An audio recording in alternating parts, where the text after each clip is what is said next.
আমরা উপকার করতে যাই একবার ঠেলা খাইতেছি বুঝলেন।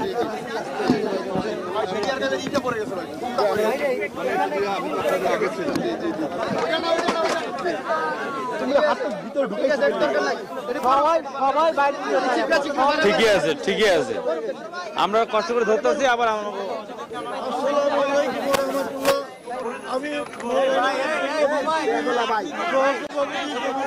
ইসলাম বাংলাদেশ, আমরা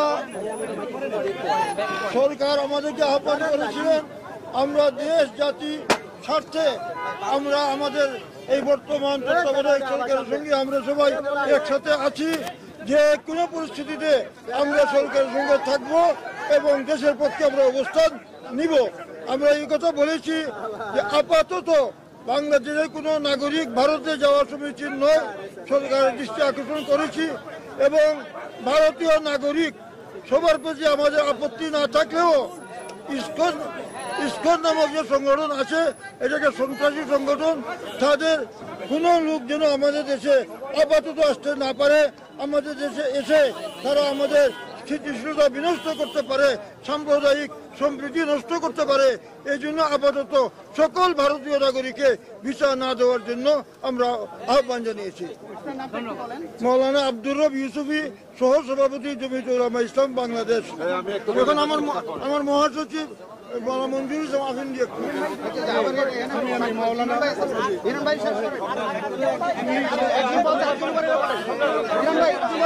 ডাক্তার মুস্তাফিজুর রহমান ইরান, আমরা মাননীয় প্রধান উপদেষ্টার সাথে বৈঠক করেছি। আমরা বলেছি যে সরিষার ভিতরে ভূত থাকলে সেই সরিষা দিয়ে ভূত তাড়ানো সম্ভব নয়। সর্বপ্রথম উপদেষ্টা পরিষদে আমরা দেখেছি যে বিভিন্ন ফ্যাসিবাদের দোসররা রয়েছে, তাদেরকে অপসারণ করা দরকার এবং বাংলাদেশের সচিবালয় থেকে শুরু করে আমাদের বিভিন্ন জায়গাগুলোতে এখনো আওয়ামী লীগ রয়েছে এবং ফ্যাসিবাদের দোসর রয়েছে। বিভিন্ন রাষ্ট্রের যে সমস্ত রাষ্ট্রদূত রয়েছে তারাও কিন্তু আওয়ামী লীগের দোসর। তাদেরকে যদি পরিবর্তন করা না হয়, তাদেরকে যদি সরানো না হয়, তাহলে বিভিন্ন জায়গাতে বিভিন্ন দেশে দেশে এই অন্তর্বর্তীকালীন সরকার এবং 5ই আগস্টের বিপ্লবের বিরুদ্ধে তারা অংশ নেবে। আমরা এজন্য বলেছি অতি দ্রুত আপনারা একটি জাতীয় দিবস ঘোষণা করেন এবং সকল দল মত নির্বিশেষে আমরা সবাই একটি জাতীয় পতাকা এবং একটি সাদা পতাকা বিশ্ববাসীকে দেখাবো।